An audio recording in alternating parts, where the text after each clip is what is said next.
खबरों के निष्पक्ष विश्लेषण के लिए सब्सक्राइब करें Jantantra TV and press the bell icon. Never miss any update.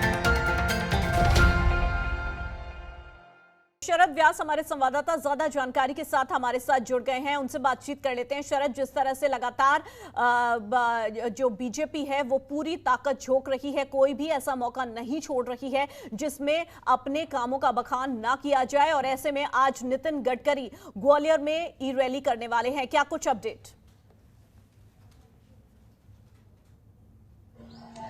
देखिए, स्वाभाविक सी बात है, 24 सीटों पर उपचुनाव होने और ये सबसे महत्वपूर्ण उपचुनाव माने जा रहे हैं मध्य प्रदेश के लिहाज से, क्योंकि इसी से तय होगा आगामी समय में सरकार का किस प्रकार की सरकार मध्य प्रदेश में देखने को आगामी समय में मिलेगी। इसलिए बीजेपी कोई कोर कसर नहीं छोड़ रही है। बीजेपी के लिए ग्वालियर चंबल बहुत महत्वपूर्ण हो चुका है, इसलिए तमाम बड़े नेता जो मध्य प्रदेश के हैं, जो खास तौर पर ग्वालियर चंबल से ताल्लुक रखते हैं, वो सभी वहां पर मोर्चा संभाल चुके हैं और अब केंद्रीय मंत्री नितिन गडकरी भी वर्चुअल रैली के माध्यम से तमाम बड़े नेताओं के साथ इस रैली को संबोधित करेंगे। साथ ही साथ ग्वालियर, खासतौर पर ग्वालियर चंबल क्षेत्र के लिए कुछ घोषणाएं भी की जा सकती है। शिवराज सिंह चौहान पूर्व में डेवलपमेंट को लेकर घोषणा कर चुके हैं और अब नितिन गडकरी की बारी। स्वाभाविक सी बात है, देखिए, कोई भी रूलिंग पार्टी होती है तो वो अपने पावर का पूरा इस्तेमाल करती है, यानी कि जो सुविधाएं वो किसी भी स्टेट को या किसी भी राज्य, किसी भी पर्टिकुलर क्षेत्र को देना चाहती है, वो देने के साथ साथ वो चुनाव में उसका फायदा भी उठाती है। तो बीजेपी भी ठीक यही काम करती हुई नजर आएगी। तो वर्चुअल रैली का इंतजार करना होगा। 4 बजे के आसपास ये रैली शुरुआत होगी, इस वर्चुअल रैली की शुरुआत होगी, जिसमें तमाम बड़े नेता मध्य प्रदेश के, जिसमें शिवराज सिंह चौहान, प्रहलाद पटेल, थावरचंद गहलोत और तमाम पूर्व मंत्री, विधायक, सभी लोग इसमें शामिल होंगे और इसमें देखना होगा किस तरह की घोषणा और किस तरह का आगामी चीज चुनाव के दृष्टिकोण से नितिन गडकरी कहते हुए नजर आते हैं। जी शरद, एक्सप्रेसवे को लेकर भी कई बड़े ऐलान हो सकते हैं, इस तरह की जानकारी भी सामने आ रही है। क्या इसी को लेकर बीजेपी अपना दांव चलेगी इस बार के उपचुनाव में?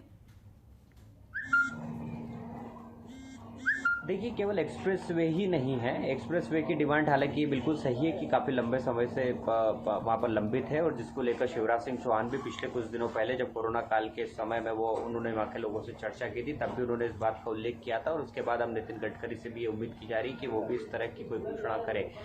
और केवल एक्सप्रेसवे ही नहीं, जैसे कि मैंने कहा, इसके अलावा भी ग्वालियर चंबल में कई ऐसी चीज़ें हैं, किसानों से रिलेटेड है, छात्रों से रिलेटेड है, युवाओं से रिलेटेड है, हर वर्ग से रिलेटेड कई चीज़ें हैं जिसको लेकर संभवतः माना जा सकता है कि राज्य स्तर पर भी घोषणाएं की जा सकती है और केंद्रीय स्तर पर भी कहीं ना कहीं इस तरह के बड़े प्रोजेक्ट को लेकर घोषणा की जा सकती है, बातचीत की जा सकती है कि आगामी समय में सरकार यदि आती, क्योंकि देखिए, बड़े नेताओं की बात करें, ज्योतिरादित्य सिंधिया की बात करें, कुछ प्रदेश अध्यक्ष विष्णुदत्त शर्मा, जिसे वीडी शर्मा कहते हैं, वो ग्वालियर चंबल से आते हैं। नरेंद्र सिंह तोमर, वो खुद मुरैना से आते हैं, ग्वालियर चंबल से आते हैं। इसके अलावा नरोत्तम मिश्रा, जो मध्य प्रदेश के गृह मंत्री हैं, वो खुद दतिया से विधायक भी हैं, दतिया के हैं। तो यदि सब चीज़ों को यदि हम देखेंगे तो तमाम बड़े नेताओं की एक फहरिस्त जो है। इसके अलावा पूर्व सांसदों की बात करें तो भागीरथ प्रसाद है, पूर्व सांसद रहे, IAS भी है, वो भी ग्वालियर चंबल से आते हैं, भिंड में वो रहते हैं। तो ये पूरा देखेंगे, हम इस एरिया को देखेंगे तो तमाम बड़े नेताओं की एक फहरिस्त यहाँ पर मौजूद है और इसी दृष्टिकोण से माना जा सकता है कि इसमें नितिन गडकरी भी राज्य के साथ साथ आगे बढ़ते हुए कुछ बड़ी घोषणाएं कर सकते हैं और लोगों की जो डिमांड्स है उनको भी ध्यान में रखा जा सकता है। चलिए, ठीक है शरद, नजर बनाए रखिएगा, आगे भी आपसे जानकारी लेंगे। आगे बढ़ लेते हैं। मध्य प्रदेश की जो राजधानी है भोपाल में आबकारी विभाग ने शराब की दुकानों को खोल दिया है। पुराने शहर में 61 और नए शहर में 31 दुकानें हैं, इनमें से 32 दुकानों को ही खोला जा सका है। विदेशी शराब की 19, देसी शराब की 13 दुकानें खोली गई हैं। राजस्व के लिए तमाम प्रयासों के बाद भी सरकार सभी दुकानों को नहीं खुलवा सकी है, क्योंकि आबकारी विभाग के पास पर्याप्त स्टाफ नहीं है। आबकारी अमले की कमी के चलते अब प्रदेश के अपर आबकारी आयुक्त ने सभी कलेक्टर्स को आउटसोर्सिंग पर दुकानें चलाने की मंजूरी दे दी है। आबकारी विभाग ने प्रदेश में सभी दुकानें चलाने के लिए होमगार्ड मांगे थे, लेकिन होमगार्ड डीजी ने कोरोना संकट में इतना बड़ा स्टाफ देने से इनकार कर दिया। अब आबकारी विभाग को 2017 होमगार्ड सैनिक देने की सहमति दे दी गई है। होमगार्ड आज दुकानों पर जाएंगे। शरद व्यास हमारे संवाददाता लगातार हमारे साथ बने हुए हैं, उनसे बातचीत कर लेते हैं। शरद, जिस तरह से लोगों में उत्साह देखने को मिल रहा है, शराब की दुकानें आज से खोल दी गई हैं, तो इसके बाद आबकारी विभाग के सामने कुछ समस्याएं आ रही हैं, उसको लेकर आगे की रणनीति किस तरह की होगी? देखिए, सबसे बड़ी समस्या यही है कि किस तरह से जो अतिरिक्त ज़रूरत है आउटसोर्स लोगों की, वो कैसे किया जाए। होमगार्ड की डिमांड की गई थी, जैसा कि डीजी ने मना कर दिया कि इतने बड़े बल को नहीं दिया जा सकता, अन्य जगहों पर भी इनकी ज़रूरत होती है।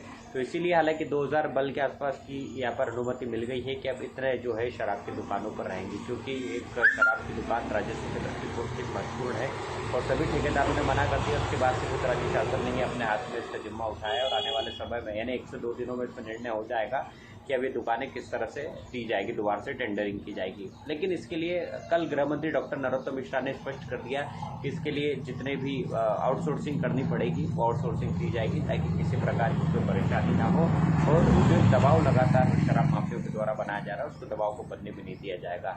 तो इससे कहीं ना कहीं बहुत सारी चीज़ें स्पष्ट होती हुई नजर आती है कि सरकार का बदला हुआ स्वरूप है। आने वाले समय में सरकार किसी प्रकार की भी कोई किसी की प्रेशर को नहीं झेलने जा रही है, क्योंकि हमने देखा है कि रेत की खदानें थी, उसको लेकर भी कई खदान के जो लोग हैं उन्होंने प्रेशर बनाने की कोशिश की थी। तो अब ये निर्णय लिया गया है कि रेत की खदानों को भी जो पुराने जो जितने भी ठेकेदार थे उनको बिना टेंडर के देने की योजना बनाई जा रही है। तो ऐसे जो प्रेशर डाल रहा है सरकार के ऊपर, उसको प्रेशर को नहीं झेला जा रहा है किसी प्रकार से भी, और खुद सरकार निर्णय लेके खुद ही आउटसोर्स करके खुद ही रोजगार देकर लोगों को इस काम में व्यवस्थित और व्यस्त करने में जुटी हुई है। जी चलिए, ठीक है, बहुत शुक्रिया शरद इस तमाम जानकारी के लिए। खबरों के निष्पक्ष विश्लेषण के लिए सब्सक्राइब करें Jantantra TV and press the bell icon. Never miss any update.